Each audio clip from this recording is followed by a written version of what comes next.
Hey, what's up? This is your girl Diamond. So Netflix has a new season of Black Mirror out, and I checked it out, and of course y'all know I'm going to talk about that very first episode, something Viper. Striking Viper.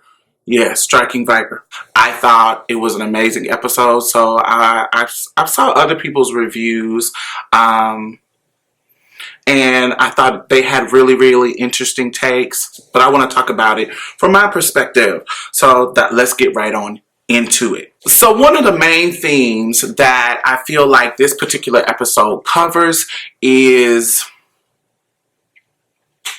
the layers of sexuality and how sexuality kind of is fluid in the brain, the mentality, but it's also because sex has a connection to the physical, there's a physical connection as well.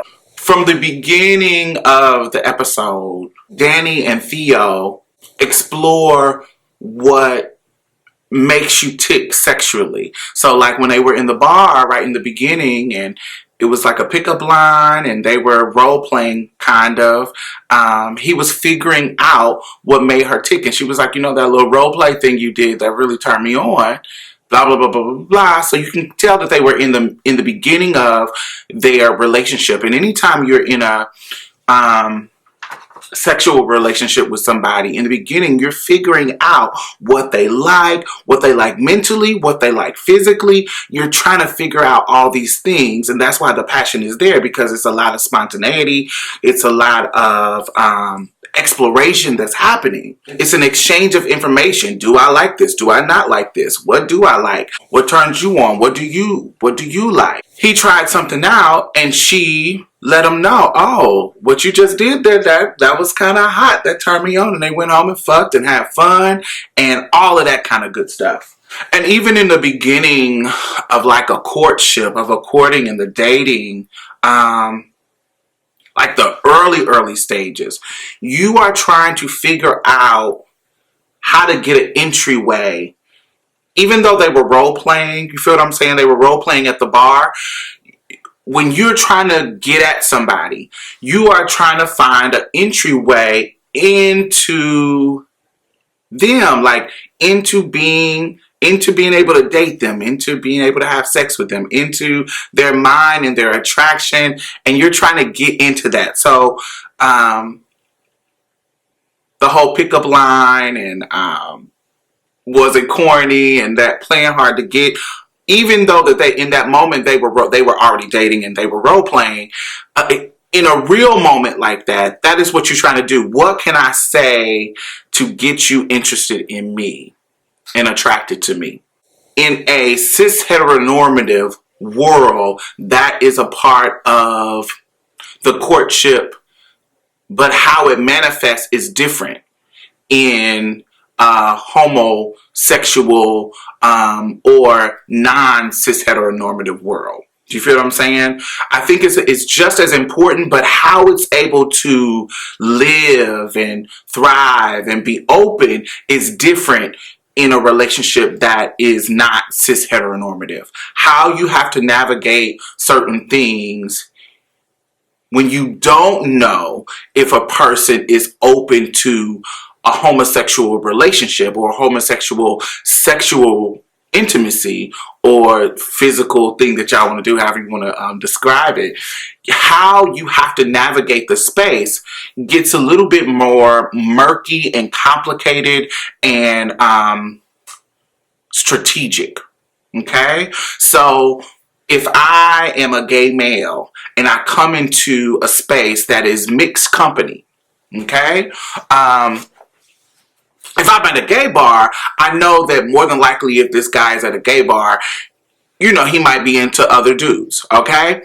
But if I come into mixed company, if I come into a space where there are straight people, women, men, how do I navigate that type of courtship in those spaces, not really being for sure whether this guy would be interested or not? How do I navigate the space? How do I give subtle hints that everybody won't be able to figure out.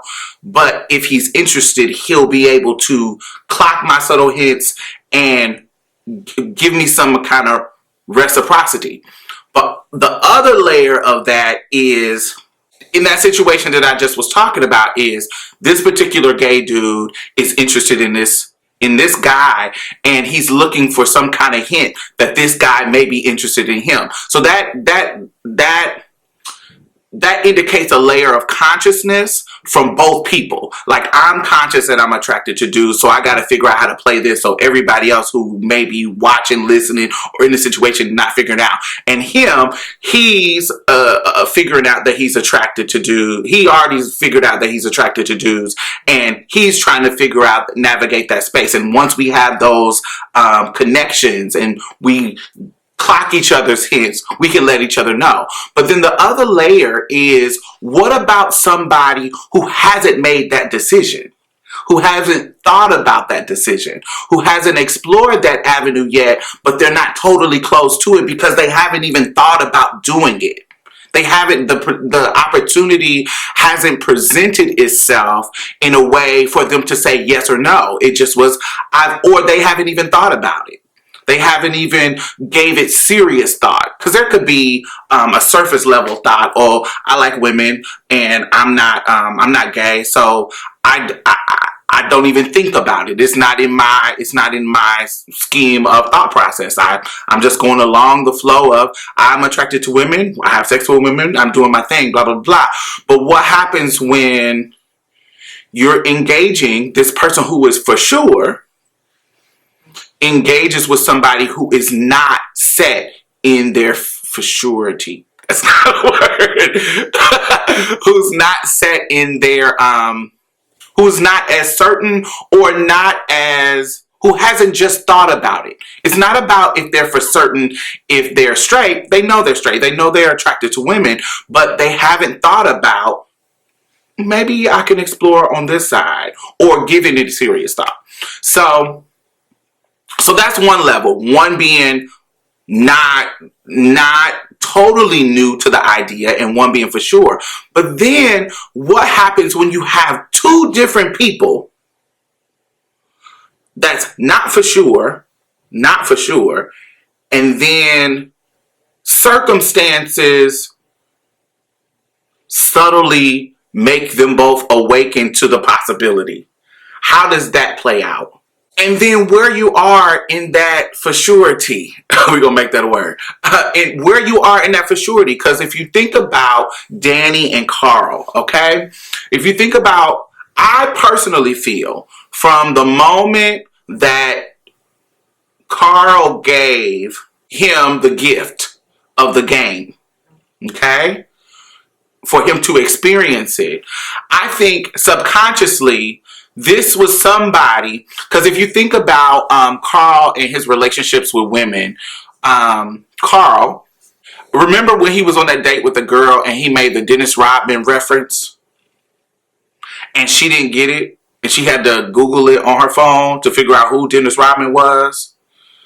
When he was trying to make almost, it wasn't super homophobic, but straight dudes kind of do this, try to make, because Dennis Rodman has a homosexual connotation to his image, straight dudes kind of might say that might be an inside joke that really only somebody who will get is if they're into sports.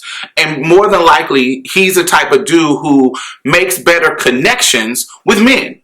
It's a lot of dudes out here that admire and look up to men and care about what men think about them, and really connect with other men on a non-sexual way, but like they really care and connect with other men in ways, especially when it comes to what they have in common and interests, in ways that they don't connect with women.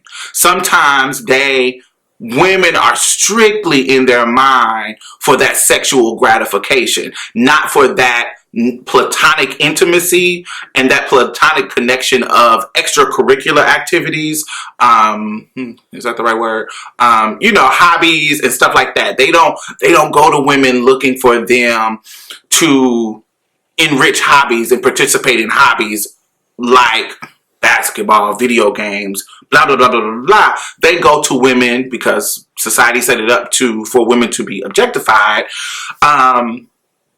They set it up to where I'm just using them for the sexual gratification when I feel horny.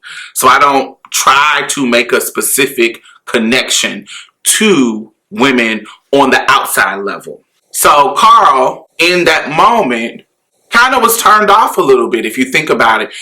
Turned off that she had to look up who Dennis Rodman was, trying to make a joke moment with her, and she didn't catch it, so it was like, So more than likely, somebody like Danny is somebody that he connects with on that platonic, intimate level. They know what I like, they're friends, they get my jokes, blah, blah, blah, blah, but it's not sexual. But when you add the possibility of having a physical connection in this virtual world where I can be in a woman's body in this virtual world and the exploration that comes with gaming, it gets really murky because both of them are in this what is this type of stuff? And they were at different levels of that exploration and being open to the exploration. Carl had already been in the game and knew the possibilities of what the game could do. Remember that. Danny hadn't been in the game yet. He didn't know about what the possibilities of what the game could do. So I feel like, even, I don't want to say it was totally conscious, but it could have been subconscious. I feel like Carl was strategically putting Danny in the game because he had a connection with Danny, a long time connection with Danny. And I think there is a thin line between a platonic friendship and a fuck buddy. There is a very thin line on how we get there. I was recently talking to one of my trans men friends, and he told me that, he had dated another trans man, and I was like, oh, how does that happen? And he just, we just were friends, blah, blah, blah, blah, but I had to really be specific. I'm like, how, in the moment that y'all went from friends to hooking up, how did that moment happen? How did it go from we are homeboys to we are having sex together? What's the exact thing that happened? He told me that they went to a movie together, not on no date shit, just homeboys going to see a movie. And when they got back to the house, his homeboy pulled up a porn on his phone in a nonchalant way. And started discussing that particular porn while they was back home smoking and chilling. In the discussion, it led to them just saying, fuck it. They both had been smoking, they both was high, and let's open and explore it. And so making that, he was like, I was comfortable with him. We were cool. We had talked about other things, not sexual things, but talked about things where I knew he understood my body. I knew he understood making me nut, how to make me nut, blah, blah, blah, blah, blah, blah, blah, because we had previous conversations about our other sexual relationships like friends do. And so it just led to it. I can't explain how it just happened. I just didn't close it off. I just explored and we end up becoming fuck buddies. And I think the reason why I asked was because I can't see myself having that happen with me and another trans woman. I can't see that happening. You feel what I'm saying? I can't see that happening because me and my homegirls, we just sit around and we talk about niggas and talk about our sexual exploration. And if she did something that was sexually strange or a come on to me, I would immediately close it off. I would immediately be like, what the fuck are you doing? Like, what? Like, it would never lead to anything because I would be the one to say, oh, you doing too much, girl. And I've been in that situation where a girl tried to come on to me and I was like, boo-boo, that ain't my thing.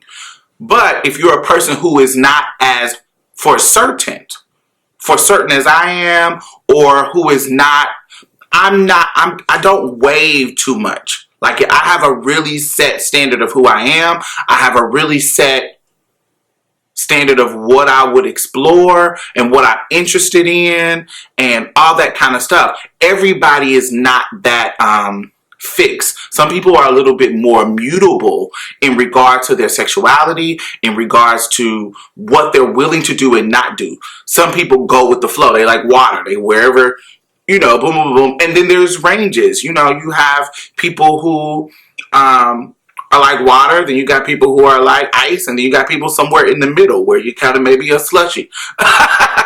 So I think I wonder that, to see how certain people, I wonder that about him and his situation, because I can't see it happening to me, but other people are a little bit more mutable. Another element of the situation with Danny and Theo and the writing of this episode, it really illustrates really well. I know the person who wrote this had to be a queer person. Had to be a queer person who knows the intimate ways in which men who are a little mutable, who are willing to explore, even when they haven't yet, even when before they even know it, how male interactions, social interactions, really told a line of homoeroticism.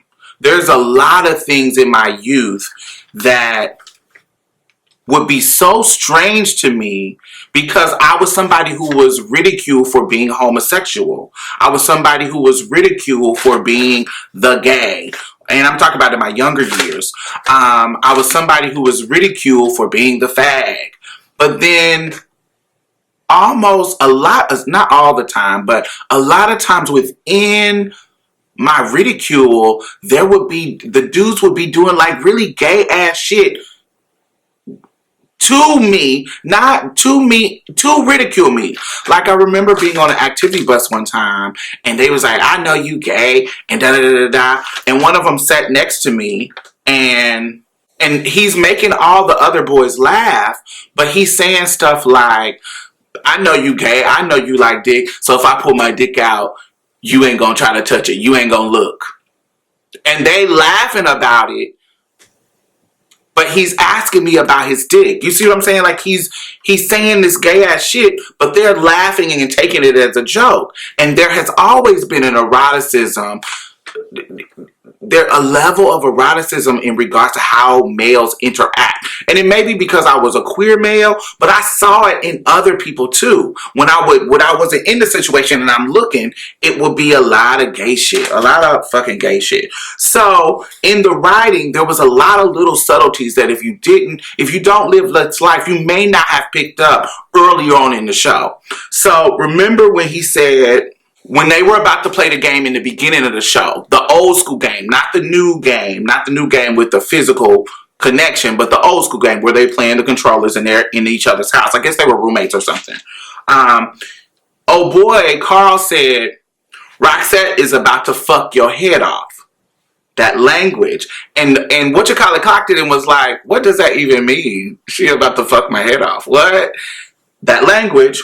Then another, when his girlfriend came in and said, y'all too damn loud, and hit the blunt and walked out. Y'all need to keep it down. I'm trying to sleep. Da da da da da.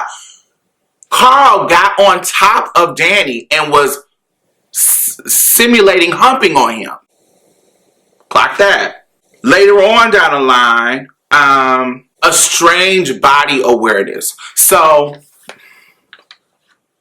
males have a rigid they have rigid social rules about how their body should interact. You can't be too close. You can't be, let's shake hands. It's not as intimate as girls. A girl putting her arm around another girl, it won't be checked. But if a dude put his arm around another dude, for too long, it's going to be checked. Yo, dude, get off of me. Da, da, da, da, da. Body space and personal boundaries is really controlled and checked in male social interactions. Unless, like I said, if it's an all-male situation, it's a lot of times where homoeroticism come out, like smacking ass in the locker room and all kinds of stuff. It seems innocent, but it's just, if you're in that world, it gets really murky. Like, y'all doing some really gay ass shit for me. And this, I come from a particular point of view, but I just see it. It looks real, real murky to me. Because there are real strict rules, when you cross those lines, it's really noticeable. Because you don't, it's subtle, but it's also noticeable too. For somebody who navigates a male's male social space, like somebody who it's just different. You know who crossed the line. And I'm sure there's some similarities in a female social space, but because the rules are so rigid, it's really noticeable. And so I remember in the scene where he had just given him the gift, and they're at the bar of their house, and remember. He was saying, "Oh, your wife still look good. Theo still look good. She still got her body, blah, blah, blah, blah. But I see you ain't hit the gym." That kind of noticing what your body looks like. You can't go too far with that kind of conversation without men checking it. And so it may come up slightly, but then it's checked in the butt because men and gayness are checked. Like, they check it really quick. Like, what's that shit? What? Oh, nah, that's gay, man. It's always constantly checked. And so when he was asking about how he's losing his body, he was like, well, my knee is going out, blah, blah, blah, blah, blah, blah. Immediately, Danny goes into a conversation about how, oh, nigga, you waxing your balls? Which is really strange. Remember how I told you how Carl is in regards to, I feel like there is some subtle exploration, the subconscious exploration that he's trying to do with Danny. And so Carl ain't gonna check it. You see what I'm saying? When he get to talking about him waxing his balls and, oh, you waxing your tank, they go down that rabbit hole of talking about each other's body in a way. And for me, I clock that. There may be something subtle, but I clock everything. And they go down this of talking about each other's bodies, but they do it in a safe space of context. The context is, you are trying to do it to attract these girls on the site, to keep up with these young boys on the dating site, in the dating field. I don't have to do it because I got the wife and kid, but you try to do it in this context, but we are still talking about each other's bodies and how they look to each other, and how, how you waxing your balls and waxing your tank, all that kind of stuff. The next thing I kind of want to talk about is how sexuality is explored in your mind first. We know that what's going on up here, people can't. People don't have a sixth sense. We believe that nobody has a Professor X mutant ability. So you can't see what I'm thinking. So what I think in my mind, what I think about exploring sexuality in any kind of way. If I jack off, if I eat ass, if I eat pussy, if I'm a straight dude, you don't know what I do in the bedroom or what I'm willing to explore, what porn got me hard last week. You don't know that. So the exploration of sexuality happens here first. And so what doors you close and not close, where you want to go to your sexuality mentally is totally up to you. There's nobody in there policing it. So exploration and what you do on the outside starts here. But the opportunity, who you can trust to tell what you like, who are you willing to explore with that with. So it's like, if I'm on a website and some ad pops up, and I'm usually attracted to cisgender women, and some ad pops up and I click it, and it comes this video, and it's this trans woman that's looking beautiful, beautiful, beautiful, and then the camera pan out and she got a penis, and I'm like, whoa. And that may turn me on. It might be freaky, blah, blah, blah, blah, but if I have no access to trans women, there's no way for me to explore it until I actually meet a trans woman. Do you see what I'm saying? It starts here, but you have to have the opportunity with a person to actually explore it, or know how to get access to a person like that. Sex working sites, hostros, if you're in high school, the transit school, or whatever. So you have to have access to a person to explore it. And in this particular storyline, I think Carl, in his mind, has already explored those possibilities. And so when he gets Danny into the game, he's already justified in his exploration. He's already justified doing this, and how this isn't wrong because it's just virtual reality, which he says later. I think he was already exploring there. Danny was just, whoa, I didn't know this was going to happen. You feel what I'm saying? And Carl opened up the door to it, to the opportunity. Also, gaming, the anonymity of gaming. Like, I know when I play a game that I'm online with other human players, there is so much shit that pops up that wouldn't pop up if we were in person. So the gaming community is racist as fuck. So many trolls, so many people that would say things on the game that wouldn't say it to you in person, because it gives you a level of anonymity. You just sitting in your house and you're on this mic and they can just hear you, they can't see you.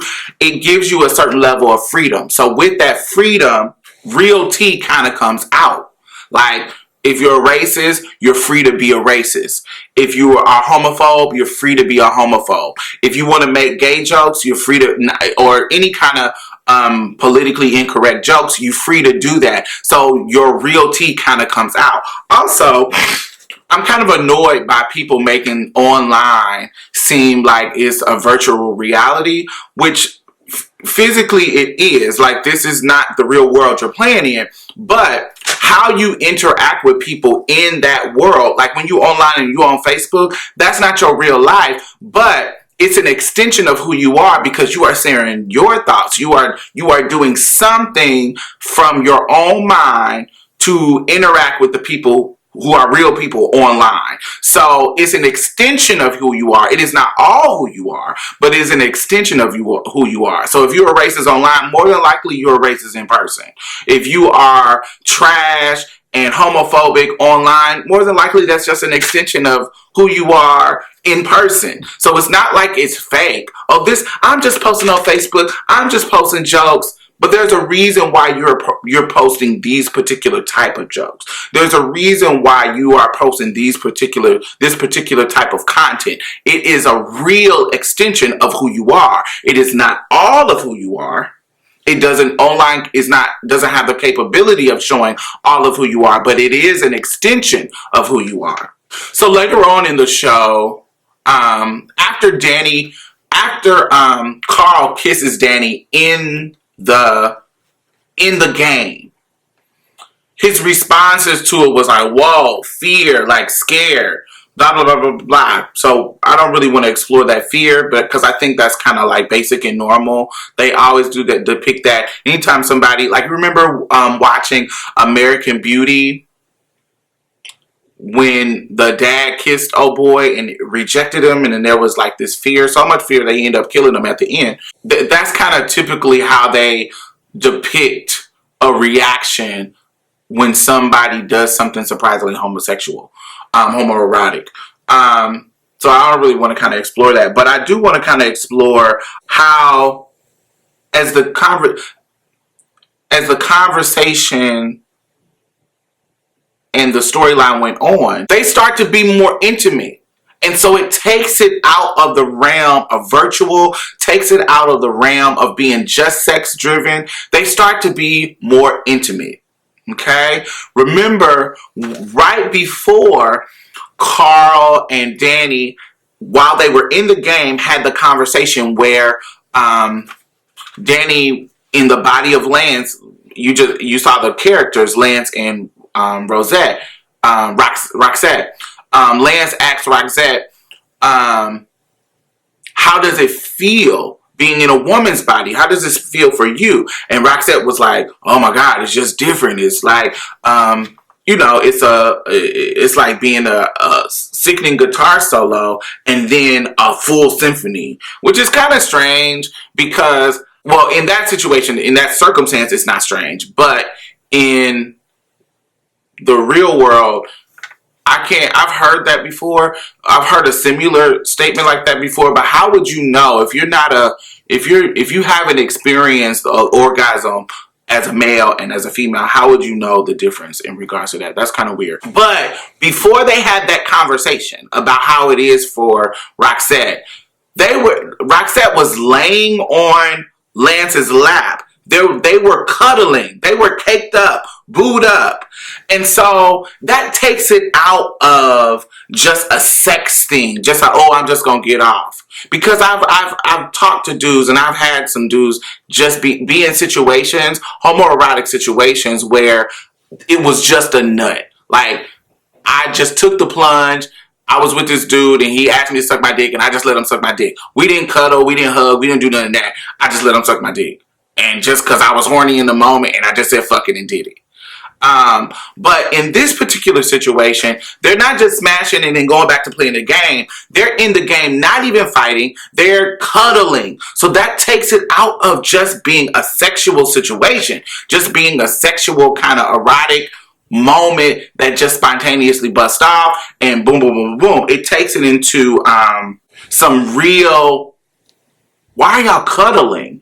If this is just a sexual thing, this is really intimate. This isn't just sex. And it also explores how they all have different views from Theo, Danny, and Carl. So I feel like Carl, because he doesn't have an investment in the relationship status quo, the intimacy of like a marriage and long-term relationship, which a lot of dudes don't, but because he's a human, he still needs that intimacy.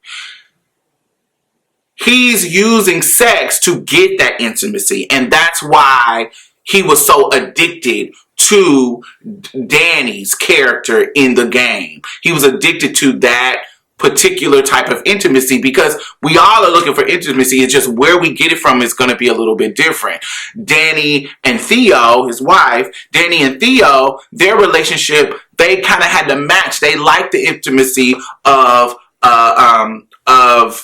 taking care of home and being a family and the marriage and the status quo. They were invested in that type of intimacy. But as time went on, that wasn't enough.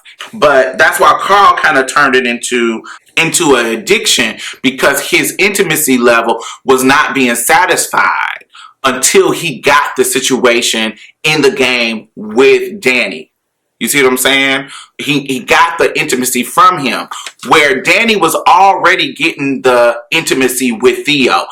They stopped getting the sexual gratification. That was going away because of the mundaneness of a boring ass heterosexual relationship that gets boring over time.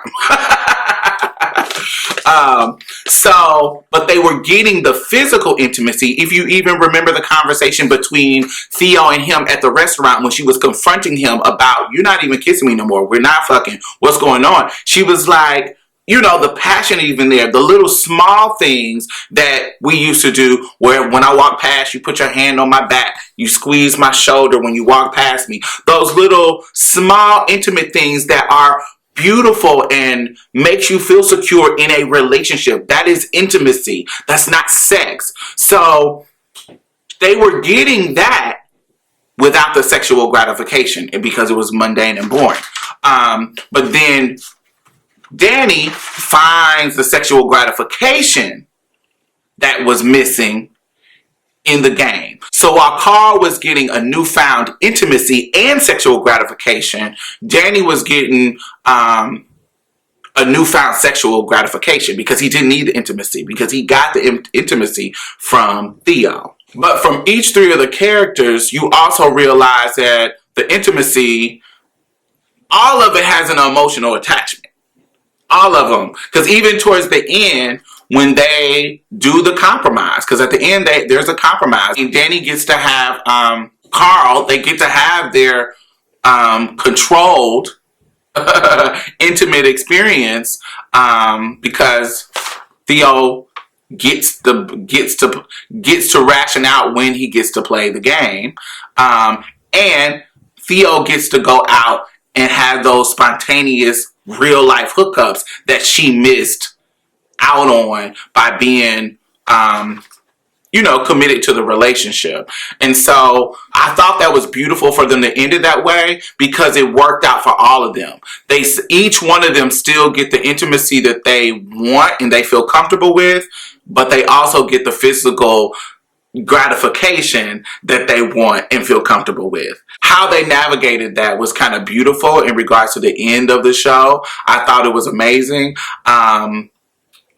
Even Carl getting a cat as kind of like a bonding, intimate, because you get that with an animal. You don't fuck animals, but he did fuck a polar bear in the show, in the game. That was weird. But the intimacy of you having a pet and being able to rub them and being able to, just them coming in and be happy for you, but still get the sexual gratification that he gets from Danny in the game, and being content with that because he doesn't want a live-in relationship at this point. He doesn't want a live-in relationship and all that kind of stuff. He enjoys what it is he wants. Danny doesn't want to give up his wife and his children and his home and his family that he's created, but he also doesn't have to give up his physical intimacy that he's being able to get by playing the game.